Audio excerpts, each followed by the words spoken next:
My dearest embodiments of peace and love, my Prem Namaste to each of you. As we close our eyes and bow our heads in prayer, let us invoke the power of Paramatma to grant us the courage, strength, peace and happiness that we so deserve during these trying times. We have seen monstrous disasters such as COVID-19 that has uprooted all our lives.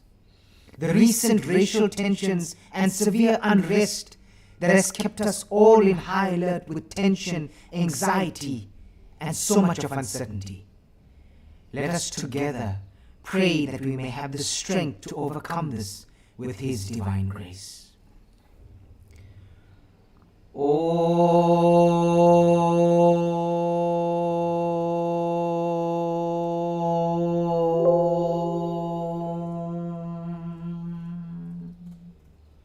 Strength, peace and happiness that we so deserve during these trying times. We have seen monstrous disasters such as COVID-19 that has uprooted all our lives. The recent racial tensions and severe unrest that has kept us all in high alert with tension, anxiety, and so much of uncertainty. Let us together pray that we may have the strength to overcome this with His divine grace. Om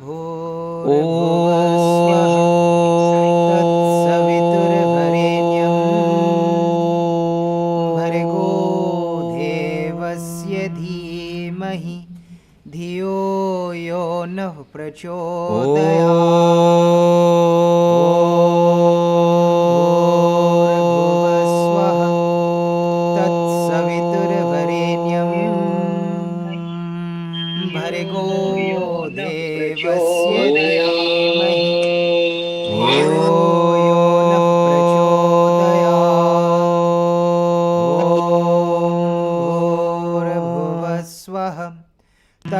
Saviturvarenyam Om Bhurvasvaha तत्सवितुर्वरेण्यं भर्गो देवस्य धीमहि धियो यो नः प्रचोदयात्। ॐ भूर्भुवस्वः तत्सवितुर्वरेण्यं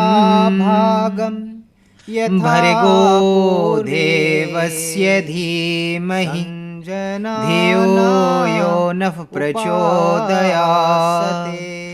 ॐ भूर्भुवस्वः तत्सवितुर्वरेण्यं भर्गो देवस्य धीमहि धियो यो नः प्रचोदयात्। सङ्कचध्वं संवधध्वं संवो मनांसि जानताम्। देवाभागं यथा पूर्वे संजनाना उपासते।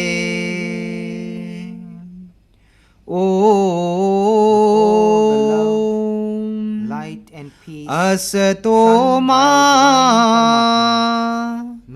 सद्गमया तमसो मा ज्योतिर्गमया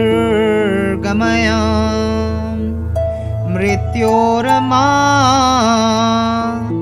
अमृतं गमया।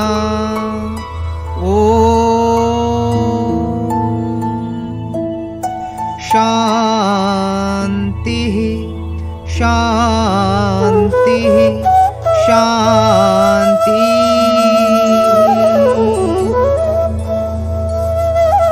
With all the love, light and peace shone by our divine Paramatma, may you all be blessed with his divine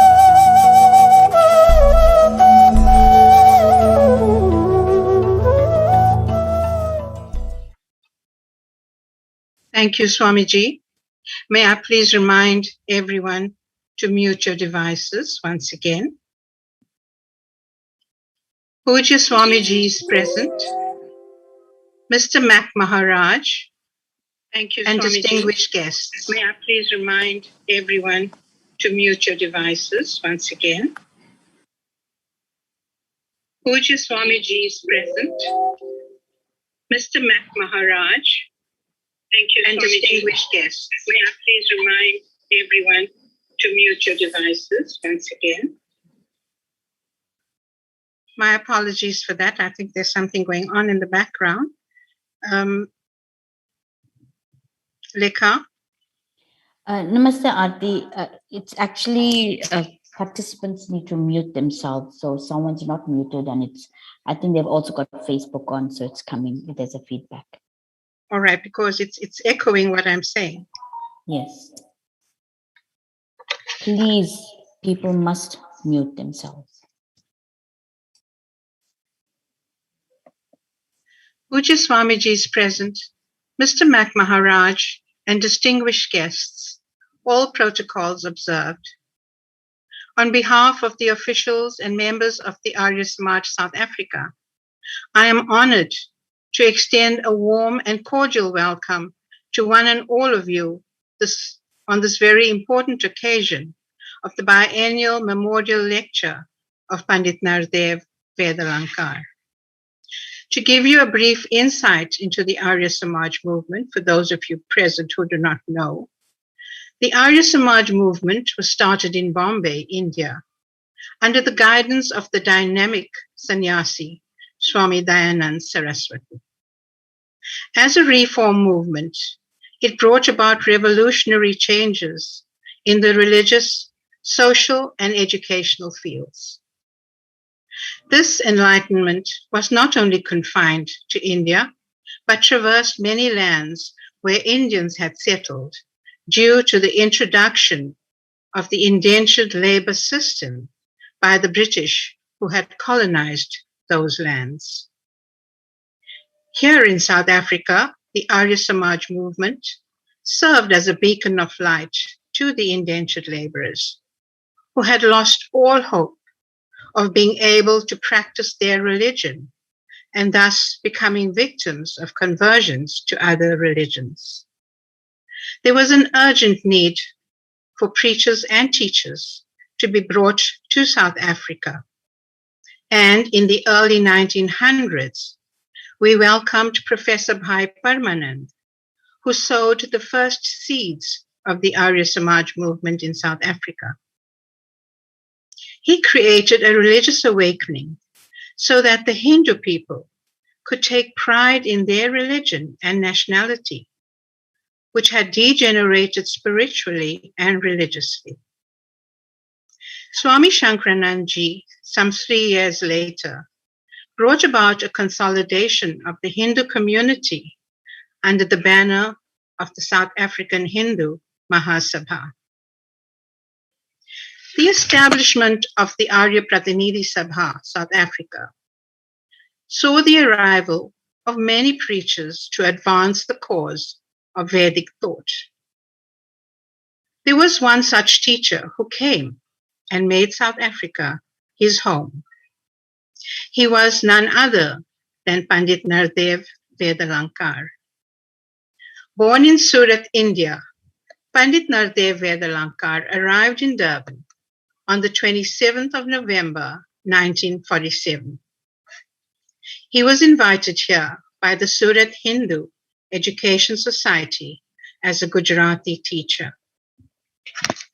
As a graduate of Gurukul Kangri, Panditji realized that there was much work to be done as far as educating our people in the Gujarati and Hindi languages and disseminating the teachings of the Vedas as a way of life.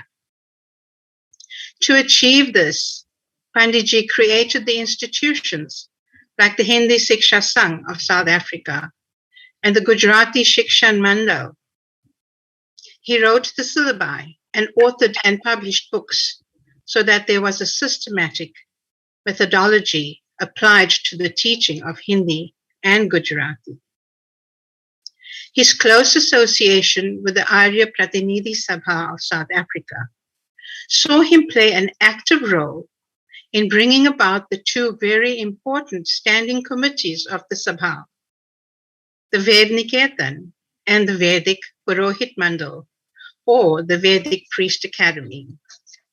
While the Ved Niketan is the propagation and publication arm of the Arya Pratinidhi Sabha, the Vedic Purohit Mandal gave impetus to educating both men and women to fulfill the religious needs of the Hindu community. The Vedic Purohit Mandal boasts a first in ordaining female priests in 1975. Under the auspices of the Ved Niketan, Panditji published several books and tracts, making the teachings of the Vedas user-friendly. His books were written in simple English and were the prescribed books of the graded exams of the Ved Niketan. These exams were written by students not only in South Africa, but in many countries around the world, like Mauritius, Trinidad, Fiji, British Guyana, East Africa, and Canada.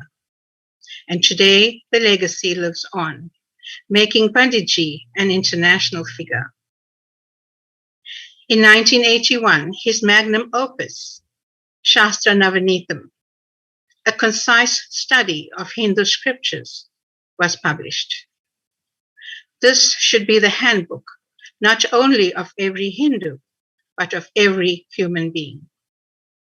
Pandit Nardevji also edited the original prayer book, the Vedic Upasana, written by Swami Bhavani Dayal Sannyasi, and added the Antyesti Pratna, the funeral prayer, assisted by Dr. N.P. Desai, to give us the Aryan prayer, which guides us through the Sandhya, Havan, and daily prayers, and is found in almost every home in South Africa.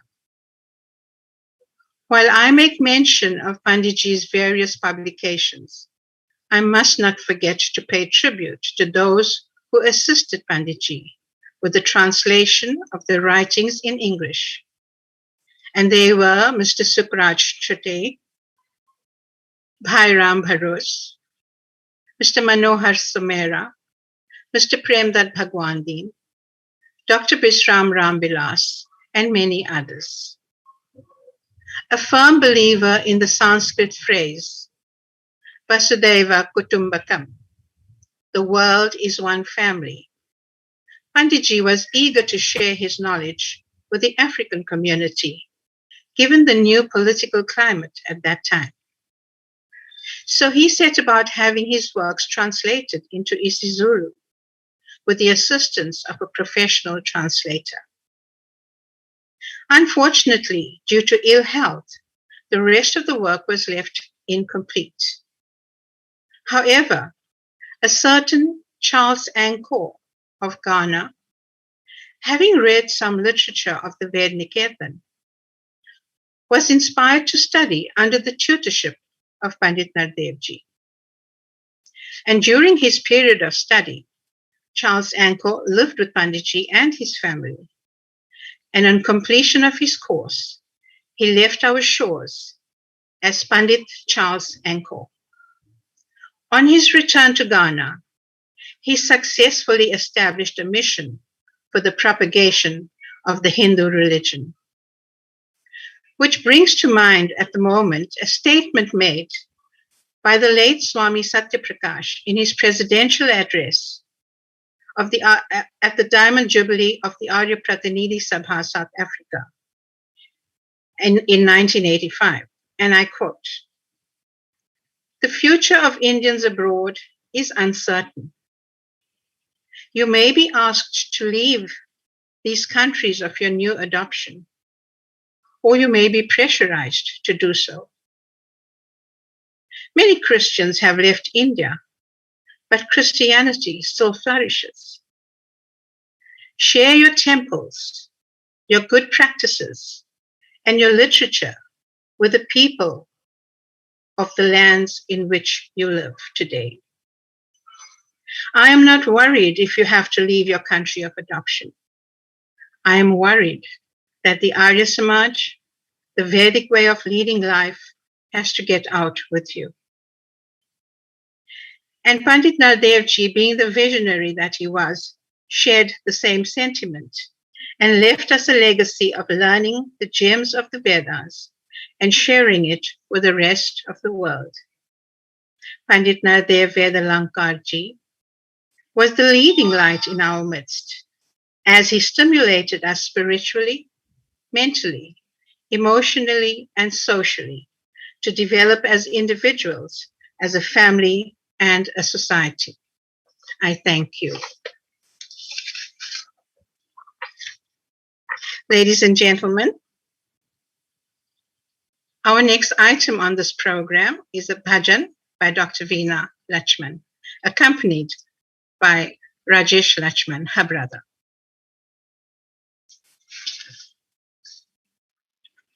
Namaskar. This is a very short English translation of the song Pinjare Ke Panchi. It's a song that is written by the very, very great poet Mahakavi Pradeep ji. The song basically uses the metaphor of a caged bird and goes on to describe how many times in our lives we feel like we are caged birds. We look very serene and very wonderful from the outside, but within we are in deep, deep turmoil. Pradeep ji goes on to say that we cannot share our sad story. Nobody is going to listen. And sometimes it does seem as though God has written our story with a pen filled with ink that is made of tears. And so, finally, the poet says that we cry within, and there is really no point in sharing these heart-rending stories with anybody, simply because the world is really, really hard-hearted. So I do believe that the song is a song that was a favorite, or a song that often our very special guest, Mr. Mac Maharaj, used to think about when he was in prison. So, good sir, this song is especially for you. पिंजरे के पंछी रे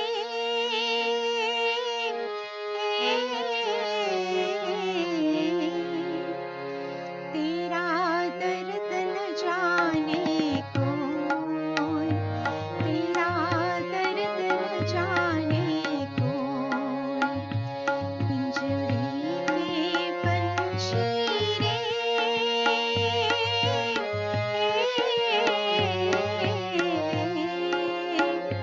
तेरा दर्द न जाने कौन, तेरा दर्द न जाने कौन, बाहर से तुम खामोश रहे हैं, भीतर भीतर रो रे हो, भीतर भीतर रो रे, तेरा दर्द न जाने कौन, तेरा दर्द न जाने कौन।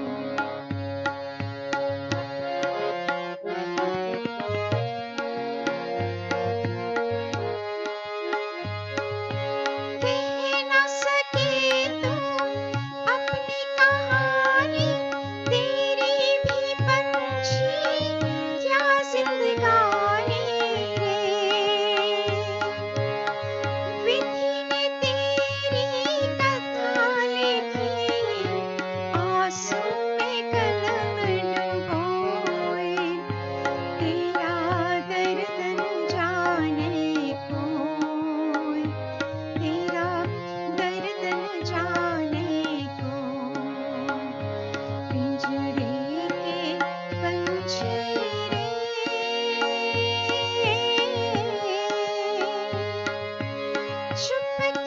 चुपके रोने वाले, रखना छुपा के दिल की छाले रे, ये पत्थर का देश है बदले, कोई ना तेरा होए, तेरा दर्द न जाने कौन, तेरा दर्द न जाने कौन, पिंजरे के पंछी रे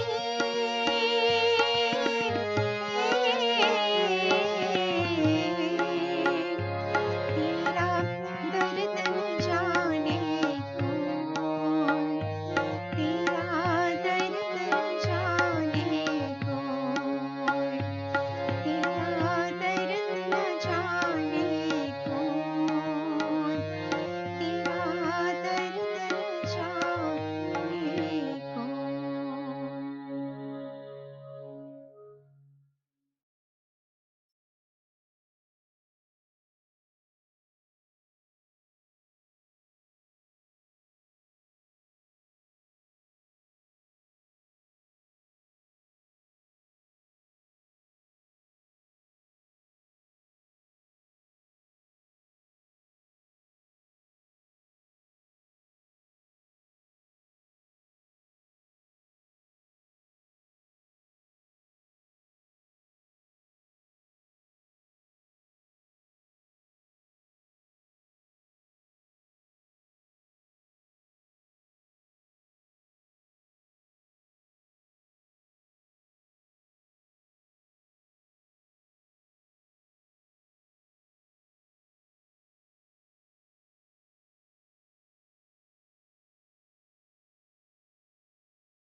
In Durban, he was a student reporter for the New Age newspaper, a leading voice in the South African struggle against apartheid.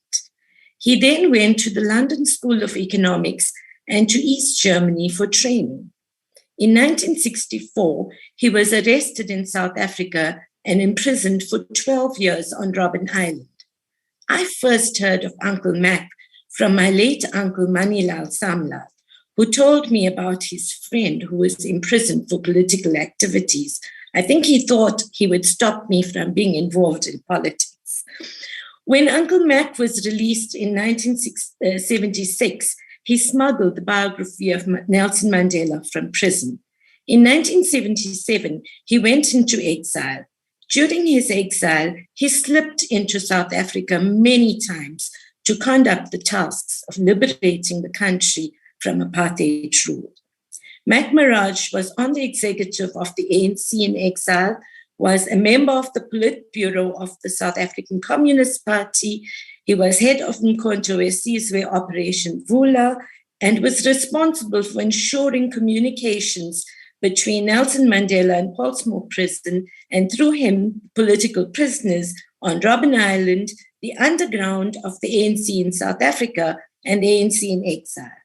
He was detained just after the unbanning of the ANC, with other leaders involved in Vula.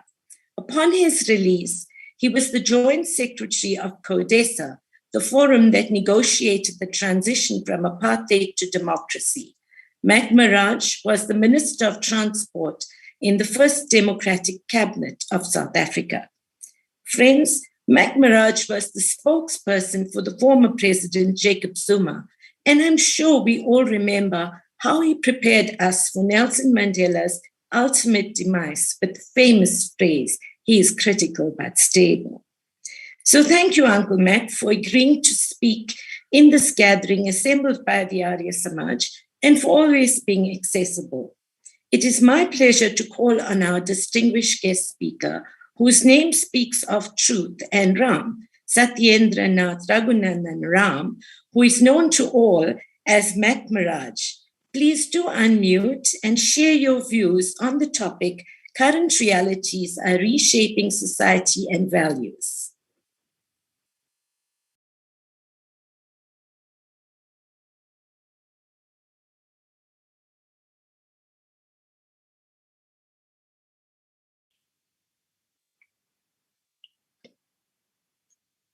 Namaste. Thank you very much for that beautiful and touching rendition of Panchi Rekhe Panchi.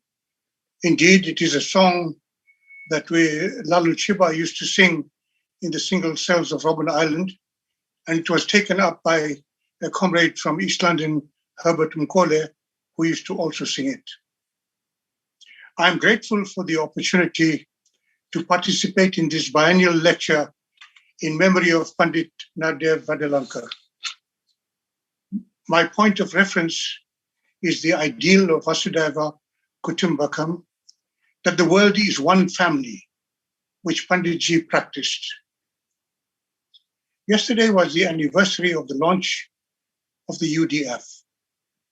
Today happens to be also the birthday of one of the illustrious sons of South Africa, the late Ahmad Kati Kathrada. And I want to think that we are also celebrating the life and service of Kati, with whom I shared 12 years in Robben Island prison. Kati used to like to tell a story. It goes something like this. One day while we were digging lime at the quarry, I gave him a ball-by-ball account of a discussion that I had the night before. I described a lively debate in which the argument went back and forth.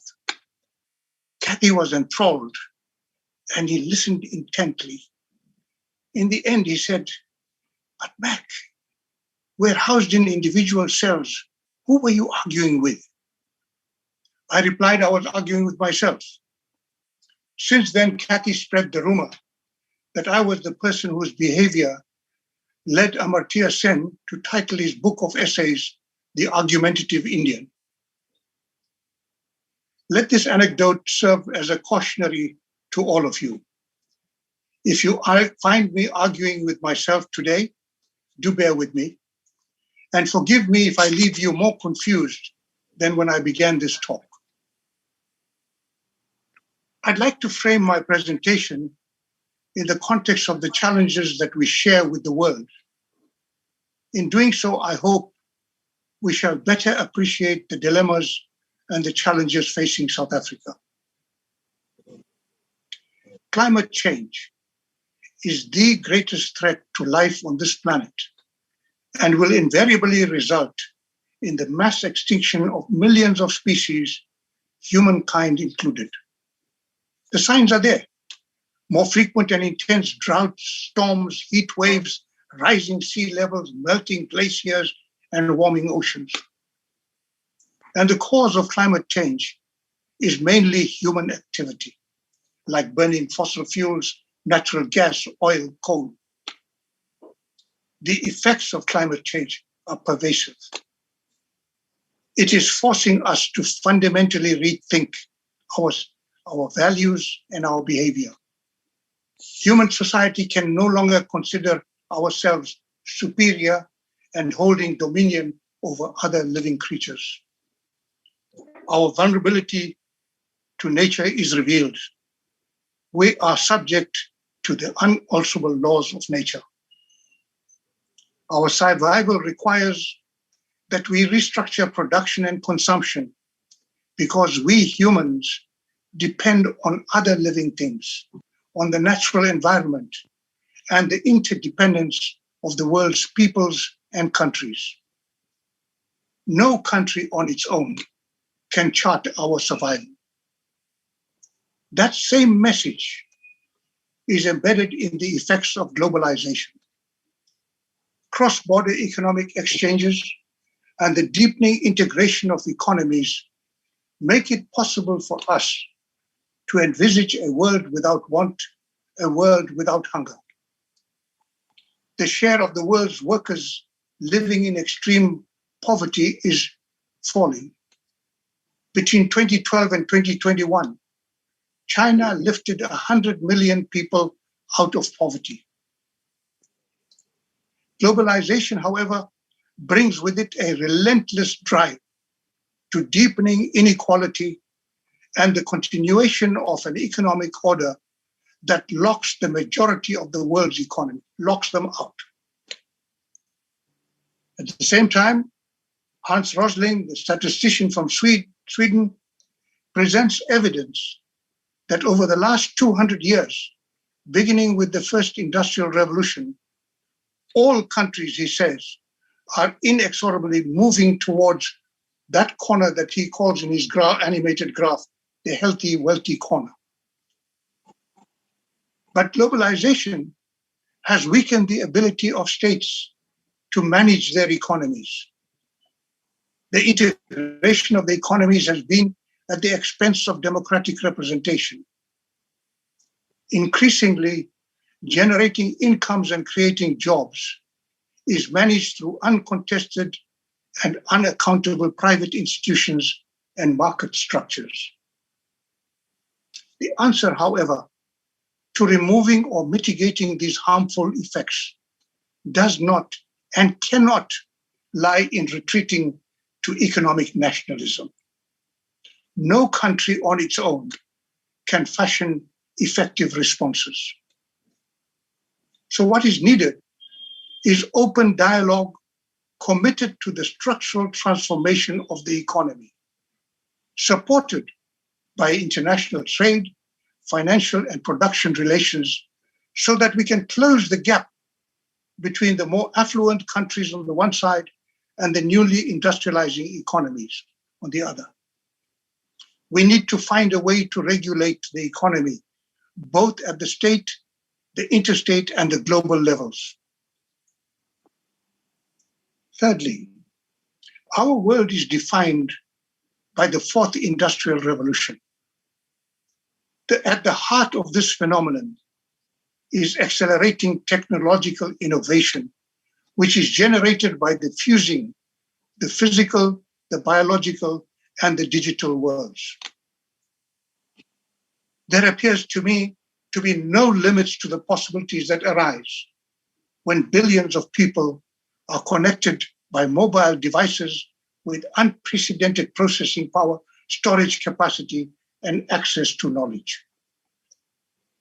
The potential to improve the quality of life for the people worldwide and to make the citizen the center of attention is enormous. This revolution is evolving exponentially. Change and disruption are becoming permanent features of production, management, and governance systems. The technological revolution, combined with the advances in artificial intelligence, will fundamentally alter how we live, work, and relate.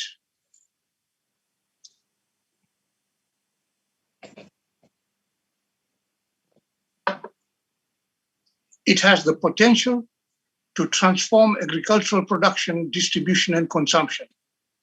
It has the potential to lever us out into renewable energy and out of dependence on fossil fuel energy. The ultimate goal of this smart city is transformational. Its essentials are proper sanitation and waste management, 24-hour electricity and water supply, and efficient mobility and public transport with a network of well-connected roads. The circular economy, based on reuse, recycle, and share, intersects with the concept of the smart city. But the perils of this revolution include the unequal division of the spoils of technological advances, the threat of mass unemployment, the erosion of governance, and the potential abuse of robotics, genetic engineering, and cyber weapons. So while the digital innovation has placed information at our fingertips, we witness how the social media is used to spread hatred and fear. Facts become irrelevant.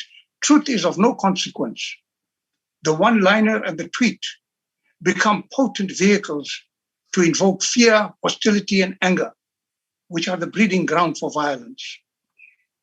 In this way, demagogues exploit the uncertainty that accompanies change so as to corral people into separating their emotions from reason, which leads to a systematic undermining of people's faith in democracy. According to an American scholar, Andrew Maynard of Arizona State University, the gap between our technological capabilities and our ability to handle them responsibly has continued to widen. Closing the gap, he says, will depend on new partnerships being forged between experts and organizations that have insight into the complex dynamic between society and technology and those that call the shots. And he adds, it will also depend on ordinary people being included in defining and helping to determine how this revolution plays out. No state acting independently can contain the harmful effects of climate change, globalization, and the fourth industrial revolution. The COVID-19 pandemic is forcefully making us aware that no country, no one is safe until everyone is safe. But despite this lesson, we find a shocking imbalance in the global distribution of vaccines. The wealthiest countries have effected a near monopoly of the world's supply of vaccines, leaving countries with the fewest resources to face the worst health and human rights outcomes. Even though the pandemic has cast a harsh light on the need to save lives before profit, the world is still unable to cooperate effectively and equitably. We need conversations and action on the domestic and global stage. Conversations that will enable us to develop comprehensive and shared views on reconfiguring the world we live in. It is in our power, in our daily decisions, to influence how these phenomena evolve. We can shape them and guide their effects toward a future that reflects common objectives and not some narrowly defined selfish interests. The decisions, however, have to be a shared view. Shared ownership of decisions is a precondition for shared responsibility for the implementation and the consequences of our actions. And so success will depend on the combined efforts of organizations, citizens, and governments. This, friends, is a struggle that must be waged on the global arena as well as within countries. Let us therefore briefly look at the state of our democracy. There are many features in the current situation that are specific to our country. We have the most unequal society in the world. As of June 2021, the official unemployment rate was 32.6%. Young people are struggling to find jobs.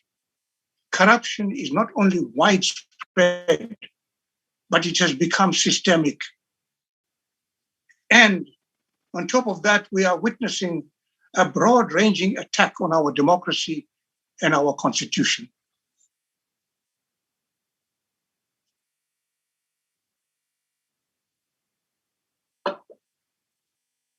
Democracy is founded on the principle that all humans are equal. All social constructs that discriminate between and amongst individuals and groups, whether they take the form of patriarchy, racism, religious intolerance, caste, they all violate the principle of equality.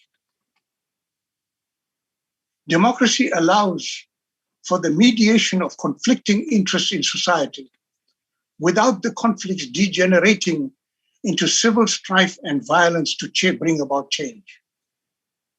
When civil strife and violence enter the political space in a democracy, the door is open to authoritarianism or a failed state. The promise of democracy is not to eliminate such conflicting interests, but to address them in a manner that allows society to move forward. It rests on the premise of dialogue, rational discussion, and mobilization to find ways to address one's sectional interests in the context of ensuring that the more extensive interests of society as a whole are paramount. The impact of poverty, lack of jobs, growing inequality, and our failure in South Africa to systematically deracialize our economy and society is felt in people's daily lives. And there is a growing sense of being marginalized in our democracy. The corruptors and the corrupt are exploiting these failures and shortcomings to evade the long arm of the law.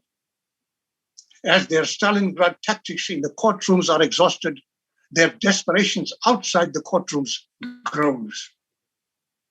Demagogues seek to invoke fear, promote hostility, stoke anger amongst the people without regard to the consequences of their actions. And lurking beneath this reckless disregard for consequences is a systematic undermining of the people's faith in our constitutional democracy.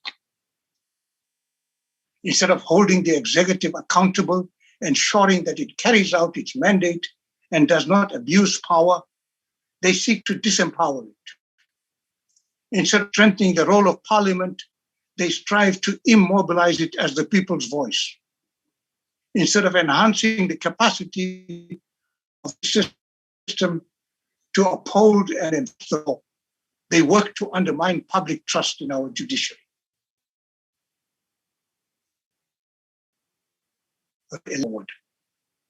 There must be a perceptible relationship between the measures we undertake to address and improve the conditions under which people live and work and the vision that is enshrined in our Constitution. But at the same time, the gap between the representatives and institutions of government on the one hand and the citizenry on the other requires urgent attention. A democracy based on informed and active citizenry will be better positioned to effect the structural transformation of economic relations, access to resources, and a society founded on equality. What dominates the headlines today is how authoritarian personalities and populists exploit the advances in technology. However, these very same technological advances can become instruments of empowerment by making it possible for a more informed citizenry to voice their opinions, coordinate their efforts, and engage with governments at every level. Direct democracy, in the sense of government by the people, is neither feasible nor practical in modern day complex societies. In its place, we have different forms of representative democracy in which those who govern are mandated and elected by the people to whom they are accountable. But friends, accountability, vital as it is not and cannot on its own be sufficient to bridge the gap between the elected representatives and the people, particularly those people who feel marginalized, powerless, and voiceless. Rather than allowing the undermining of democracy to descend into authoritarianism or a failed state, we need to deepen democracy. Our constitutional democracy allows us to devise ways about decision-making so as to make all, especially those who feel powerless and voiceless, part of the process. We need to nail to our mast the goal of a people-centered, a people-oriented, and a participatory democracy. This perspective, whose goal is the creation of a society that acts to reduce inequality, should become the measuring tape against which we assess how we harness the opportunities arising in the world while striving to mitigate and contain the ability of organizations and governments to manipulate and control the digital infrastructure. Government will have to change how it makes policies and engages with the public. And the test when contemplating or making changes must be whether it empowers or diminishes the power of the citizen. The first and last line of defense of democracy is the people. But they will only rise to this challenge if they feel a sense of ownership, if they feel that democracy is theirs and for them. And so in closing, friends, I have one request. May I send a message to Comrade Kathy, wherever he is, that you found it perfectly reasonable that I should be arguing with myself. Thank you.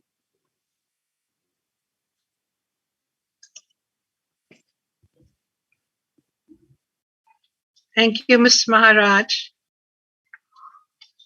for your very enlightening talk, especially with what's relevant today.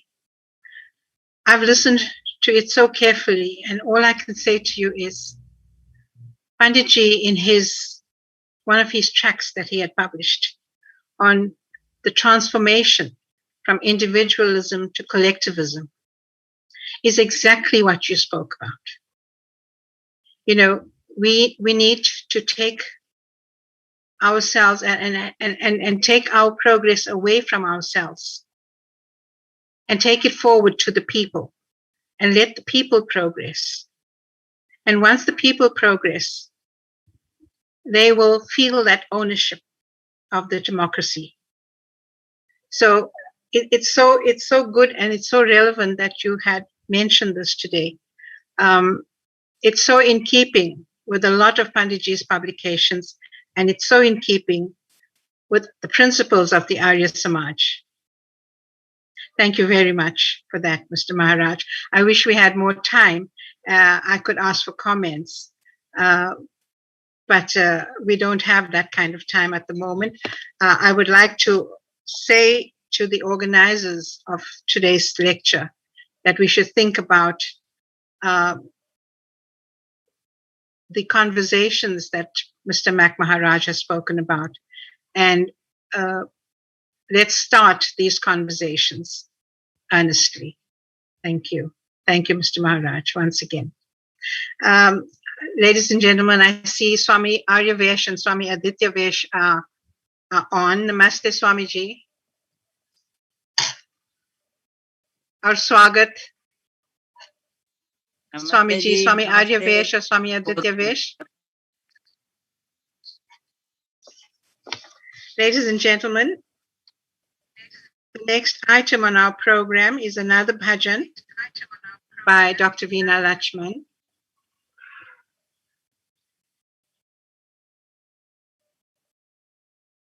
Veena ji.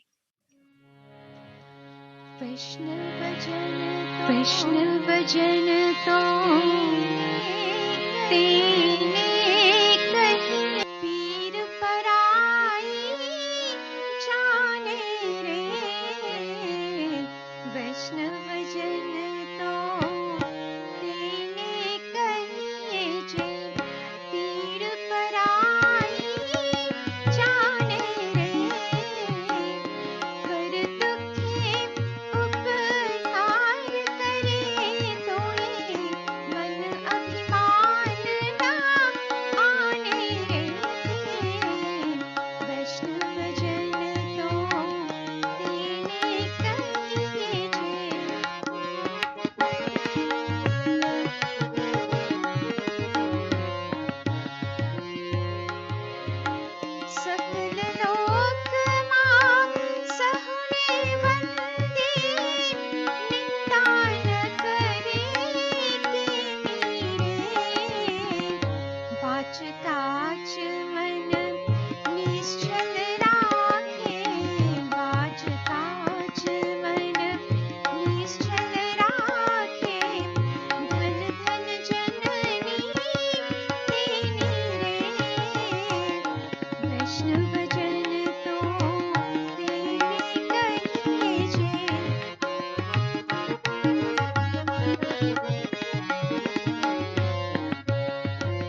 say a few words.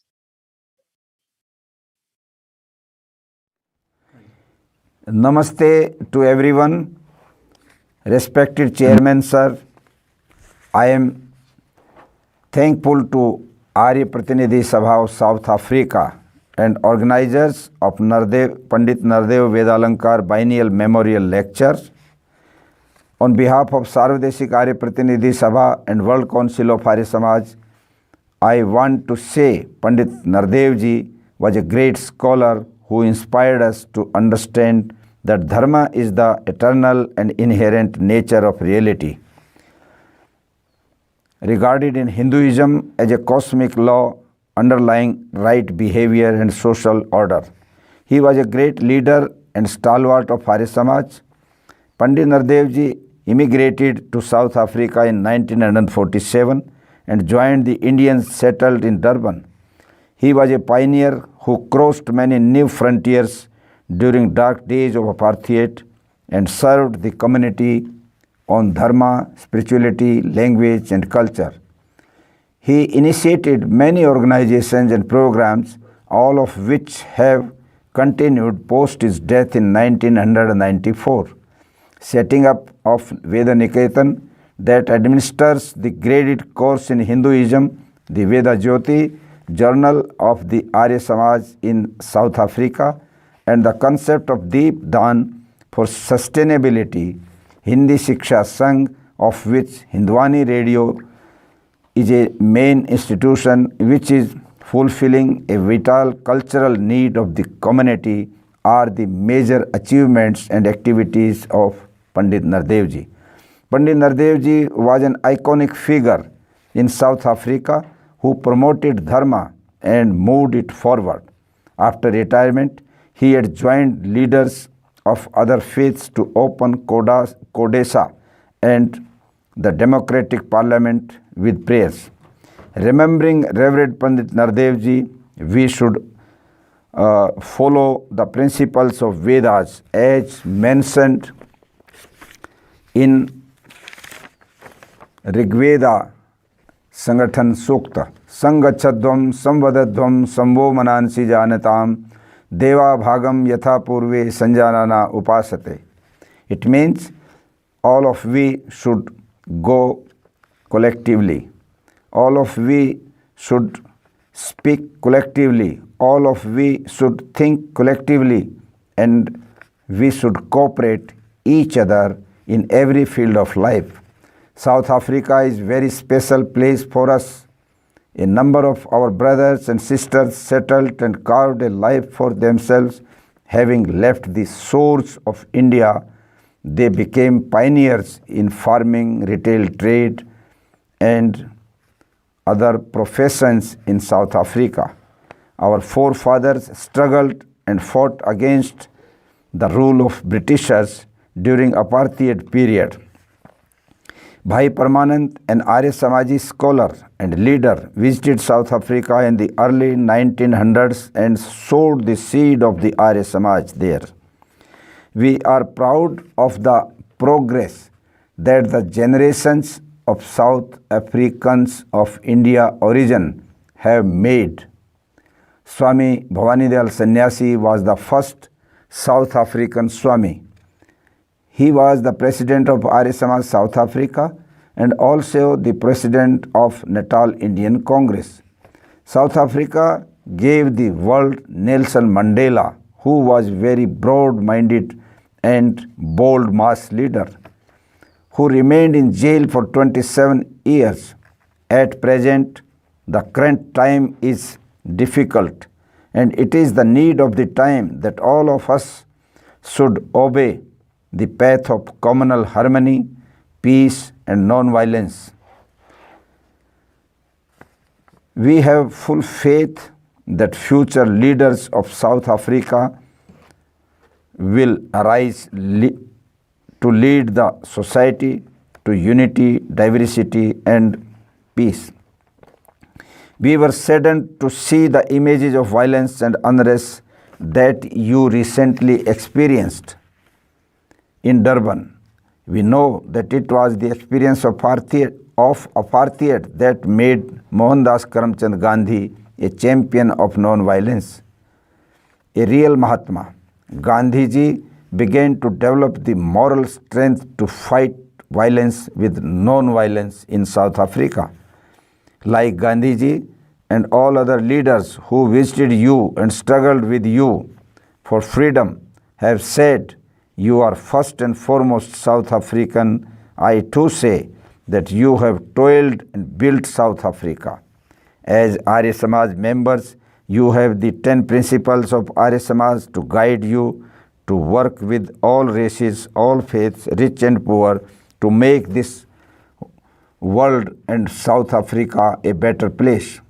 A place where no difference and discrimination would be on the basis of caste, creed, gender, race and color. Every human being is the member of worldwide human family, Vasudhaiv Kutumbakam. We all believe in the message given by Vedas to understand every human being a friend, a companion and a family member.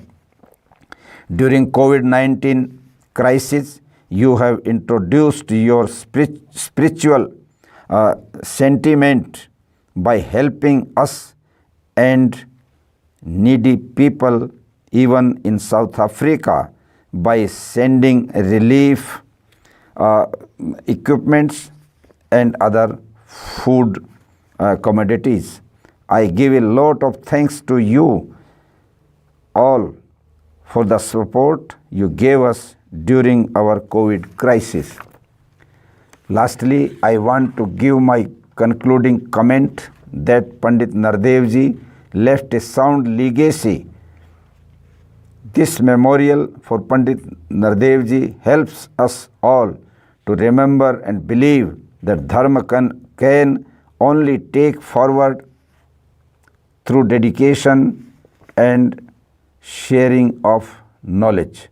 The real definition of Dharma is Atmane Pratikulani Preshanne Samacharet. Don't do such behave with others which you do not like for yourself.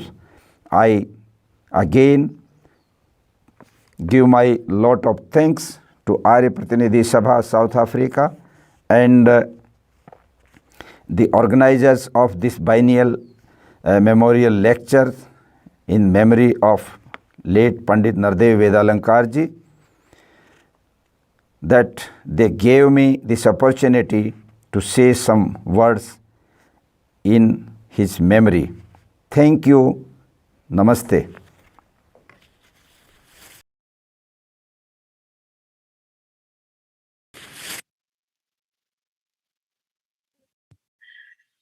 Thank you, Swamiji, for those words of encouragement and support from Sarvadeshik, Arya Pratinidhi Sabha.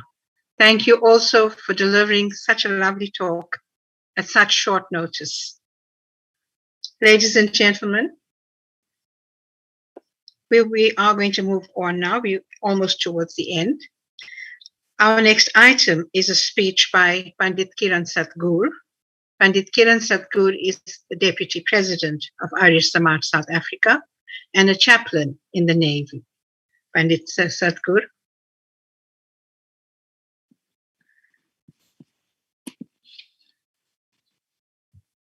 Pandit Arti Shannon, the President, Arya Samaj South Africa, also our program director for today, Mr. Mac Maraj, our guest speaker. I must say that it was an amazing and a wonderful talk that you've given us this afternoon.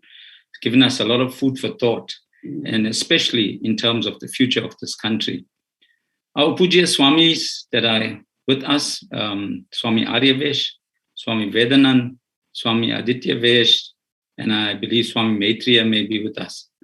I would like to also acknowledge Ms. Karuna Mohan, who was instrumental in working in the back room and as an organizer for this most eloquent and beautiful function that we are experiencing. Dr. Veena Lachman, I would like to acknowledge you and your brother, Mr. Rajesh Lachman, for the wonderful bhajans that were rendered today, very appropriate.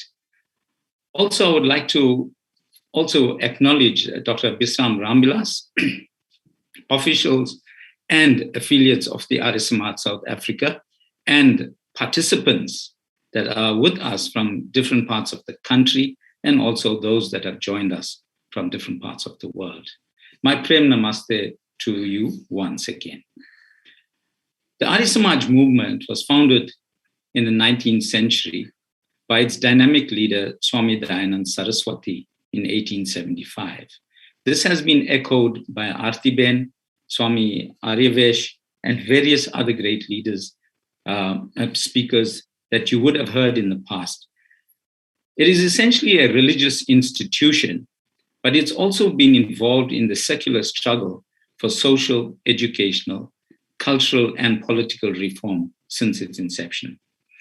As you know, the Arya Samaj movement was instrumental in fighting for human rights in India, and also emancipation of women that were labored in India for many years. Arya Samaj South Africa, for over 95 years, has been at the forefront of the progressive spiritual revolution and implementation of our Vedic knowledge, being blessed with great leaders, philosophers, thinkers, missionaries, priests, and swamis. And we reflect on the 10 principles of the Arya Samaj. And when we reflect on the 10 principles, we go back to the third principle. His word, the Veda, needs to be imparted and shared with as many people as possible. But also Arya Samaj South Africa has been vocal on many social reforms in the country. And when we look at our 9th and 10th principles, we have been actively involved in service projects and committing ourselves towards the upliftment, and also at the same time, committing ourselves to the struggle, fighting for human rights, and being involved in many issues that affect us on a day-to-day basis. Pandit Nardev ji arrived in South Africa in 1947. To work as a Gujarati teacher who served unceasingly with great energy, humility, dedication, and for the cause of the Arya Samaj, for the Vedic Dharma and the Hindi language for many decades. He chaired the Vedniketan, which is the Prachar and Propagation Unit of the Arya Samaj South Africa, and also the Vedic Prohit Mandal, which is our priest academy. These are two key subcommittees or important parts of the Arya Samaj South Africa. As you know, with Prachar and Propagation, it is disseminating our spiritual knowledge in various ways. And he was instrumental in driving the Vedniketan to great heights. And we are presently maintaining that with many input from different scholars. Dr. Rambilas is one of them. We also would like to acknowledge that the Vedic Prohit Mandal, or the Priest Academy, has played a key role in South Africa. But I will come back to you. I'll come back to that just now. Panditji wrote many tracts. And as Artiben indicated, the one tract that he spoke on individualism, the tract on working together in society, collectivism, it's appropriate, especially with us in South Africa.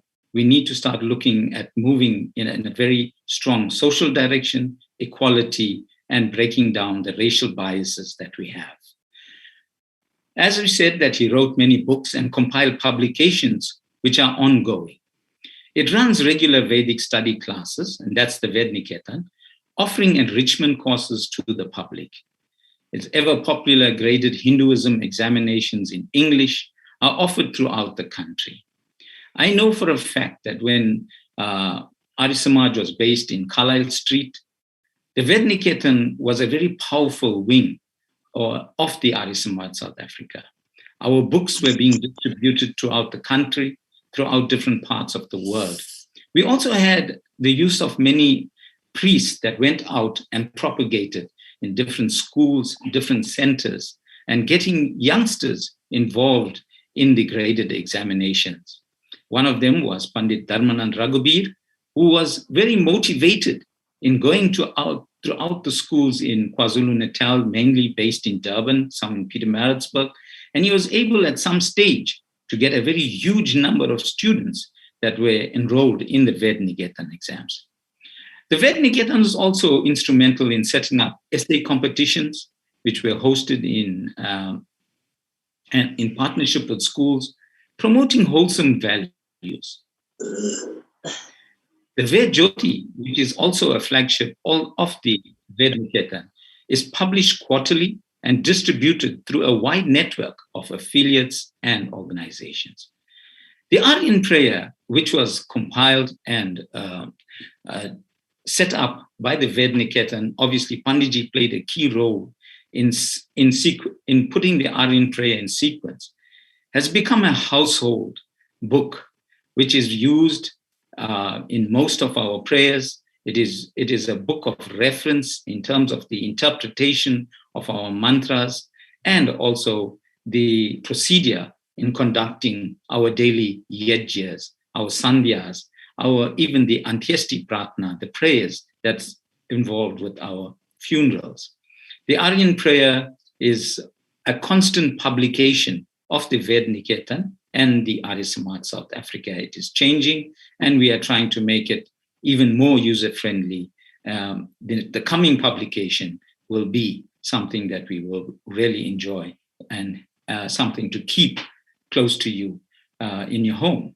The Shastra Navanitam, compiled by Panditji, is in constant demand, and it's delving into the deep knowledge of our Vedic dharma. It's an amazing book which encompasses a deep spiritual philosophy. It reflects on our scriptural knowledge, the Upanishads, the different books of reference like the Ramayana. It even touches on the Tirukkural and various other books of scripture that we would like to know about. So again, dear friends, it's also, as I said, a book of deep knowledge, which is easily accessible, and also one that you can delve deeper into your Vedic dharma. Panditji, in his role as a philosopher and guide, chaired the Vedic Purohit Mandal, and which was created to propagate the Vedic sanskars. He trained many priests who were fully ordained, and what was remarkable, he allowed women to study for the priesthood. And South Africa has the honor of having the first ordained female Vedic priests. Our Pandit Arti Shanand, who is the daughter of Pandit Nanakchan, was one of his first students that was ordained from the Vedic Purohit Mandal. So Panditji also, as I said, looked at equality, was not gender biased. He broke a lot of those mores that priests must, which was that priests should be only menfolk, but he allowed our women to now become ordained and serve our communities. And today, the Vedic priests that we have, the majority of our Vedic priests are female, and they are equipped to guide, teach, and propagate our dharma and assist in dealing with many ills in society. Our Vedic priests are now serving society in different society as social workers, environmentalists. They are educators. We have priests in SANDF, the health sector, correctional services. They are serving the correctional services. Peace committees that have now recently been formed. We have Vedic priests that are serving on them, and various other parts of our society that is playing a relevant role. So priests that are ordained and come out of the Vedic Purohit Mandal are doing their bit. And we give thanks to Panditji for planting that seed and creating the Vedic Purohit Mandal, which is now providing a very, very structured and also providing a well-equipped priest that goes out into the communities. Panditji has left an amazing legacy for the Hindi Shiksha Sangh and the Arya Samaj South Africa to build on. With COVID-19, as mentioned, a pandemic which has created so much of disaster, it's created so much of grief and sorrow. As an organization, we have had to make drastic changes to adapt to the current situation. And this has given us, the Arya Samaj, an opportunity to build on new strategies, to take the legacy and the Samaj forward. We have members who are working on building our technology at the moment. We are working on our websites and the e-courses of the Ved Niketan. The School of Vedic Studies, which is a subsidiary of the Vedic Purohit Mandal, is constantly developing new curricula for future online study, which has expanded to different parts of the country and the world, allowing for learners to study for the priesthood. The School of Vedic Studies we are looking at an NQF qualification, which will be finalized soon. So that also gives a priest even further qualifications and enhancement. Arya Samaj Gauteng has hosted monthly webinars on various relevant topics, looking at national issues, youth, spirituality, and gender. And this is an ongoing process. The Ved Jyoti is available as an e-publication on our website, which can be downloaded and collected. Because of COVID-19 lockdowns, Arya Samaj South Africa hosts a weekly Zoom satsang and allowing participants from the country and different continents to be in the space of congregational prayer. I must say that we started off small, but we have now grown, and it has become a regular Sunday practice to meet our participants regularly with the positive messages and compliments that we get on a Sunday. So if you care to join us, it is run from 9 o'clock to 10 o'clock on the Arya Samaj platform. In conclusion, I would like to state that Panditji's legacy and the Arya Samaj South Africa is quite clearly being appreciated in widening areas of our community life, motivation for personal salvation and growth, and lasting religious enhancement and involvement. I thank you. I thank Mr. Mac Maharaj for a wonderful speech this afternoon and evening, and I thank you for listening. My prem namaste to you. Thank you, Pandit Kiran Satgur, for a very comprehensive update on the work of the Arya Samaj at the moment. Ladies and gentlemen, our next item on the program is the vote of thanks, and I am inviting Pooja Vedalankar, who is the granddaughter of Panditji, to move the vote of thanks. Pooja. Benji, ladies and gentlemen, my prem namaste to you. Pandit Nardev Vedalankar continues to hold a very special place in all our hearts. He touched many lives and continued to provide spiritual leadership to the Arya Samaj community in South Africa till the end. For this privilege afforded to us, I wish to begin today by thanking the Almighty Parampita Paramatma for Panditji's guiding presence in our lives and for enriching us spiritually. It is my honor today as his granddaughter to extend thanks on behalf of the Arya Pratinidhi Sabha to all those who have made today's memorial lecture that continues to keep the legacy of Panditji alive amongst us possible. The Sabha is deeply indebted to the following individuals for their support and assistance received in making today's function successful. We thank Puja Swami Vedanand Saraswati Ji for reciting the opening prayer. Our guest speaker, Mr. Mac Maharaj, for taking time to be with us this afternoon and for sharing his reflections on how current realities are reshaping society and values. Thank you, Mr. Maharaj, for sharing your insights and raising thought-provoking matters for each of us to reflect on. We are all enriched by your wisdom. The Arya Samaj has indeed been fortunate and blessed to have had a long line of Swamis who have upheld the message of the Vedas and the ideals of Swami Dayanand Saraswati and steadfastly promoted the 10 principles of the Arya Samaj.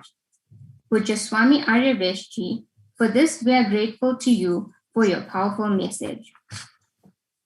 Dr. Veena Lakshman continues to have a strong continues to have a close bond with our family and shared a sister bond with my late aunt, Professor Usha Desai. Our heartfelt gratitude to you, Veena ji and Rajesh Bhai, for rendering beautiful, soul-stirring bhajans that filled our hearts with divine bliss. To our President, Pandit Aarti Shannon, and Deputy President, Pandit Kiran Satgur, you continue to lead the Sabha with this distinction and contribute your time selflessly to the cause of the Arya Samaj. We thank you for that and for your contributions to today's function. Our thanks are extended to Ms. Lekha Jadoo and Mr. Kamal and Divesh Kathiram for their assistance with communication, documentation, and administrative matters. The Samaj is blessed to have dedicated, committed members who serve unstintingly. Organizing a function like this takes time and effort and an eye for detail. Our sincere gratitude to you, the dedicated committee members, President Pandita Aarti Shannon, Deputy President Pandit Kiran Satkur, Justice Chiman Patel, Messrs. Prakash Basant and Prabodh Vedalankar, and Ms. Karuna Mohan. Thank you for also keeping the legacy and work of Panditji alive through the biannual memorial lectures. Finally, thank you to each one of you for attending today's memorial lecture to honor the legacy of Panditji. Without your presence, this function would not be possible. If I have omitted anyone, please accept my humble apologies, as it was not intentional. And my sincere thanks goes out to you as well. Namaste.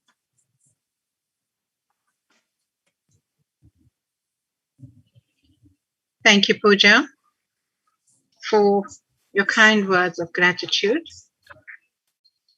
We all appreciate it, and it brings us now to the end of our program. I want to say thank you to all viewers for attending, both here and abroad. Thank you for making the time. I know there are time differences in various countries, and you've made it a point to attend. Thank you very much for that. Please join me as I recite the Shanti Path. Om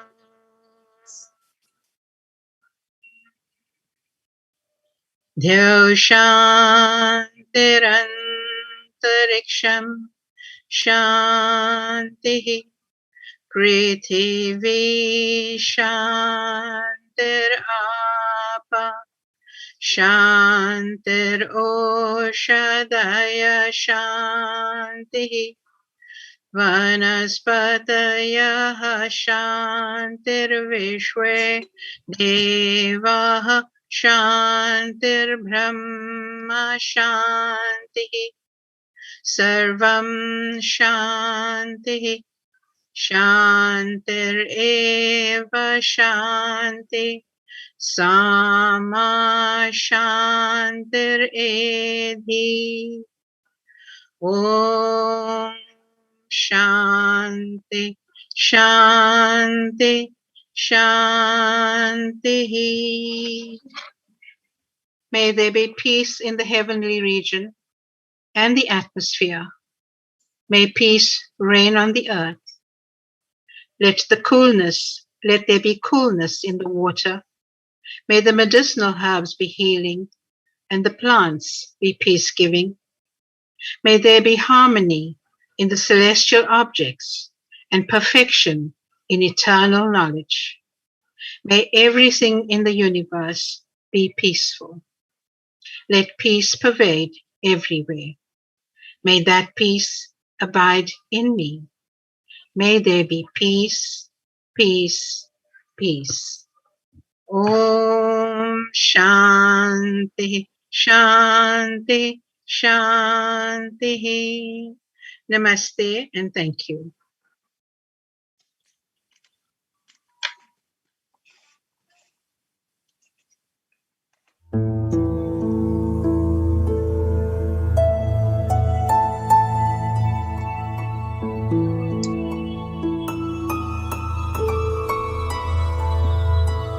Namaste, Aarti Ben.